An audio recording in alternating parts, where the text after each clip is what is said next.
महाराज प्रत्येकाला सोन्याचं कडं सोन्याचं नाणं देत होते. इंदलकरांनी विचारलं, इंदलकर काय पाहिजे? नाहीच. काय पाहिजे?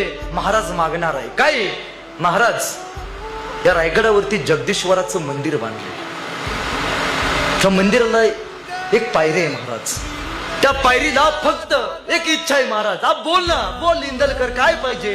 एवढा सुंदर किल्ला बांधलास, बोल. महाराज त्या पायरीला एक दगड लावायचा आहे महाराज, आणि त्या दगडावरती माझं नाव कोरायची अनुमती द्याल का हो महाराज? राजा म्हणला, अरे काय मागितलास? सोन्याचं घोडं, सोन्याचं नाणं, जमीन जुमला, बंगला नाही. मागून मागून काय? दगडावरती नाव कोरायची अनुमती. हा महाराज द्या की. का रे? अहो राज, दगडावरती माझं नाव करतो मी, असेल किंवा नसेल राज. जेव्हा जेव्हा तुम्ही जगदीश्वराच्या दर्शनाला याल तेव्हा तेव्हा तुमच्या पायाची धूळ या माझ्या पायरीच्या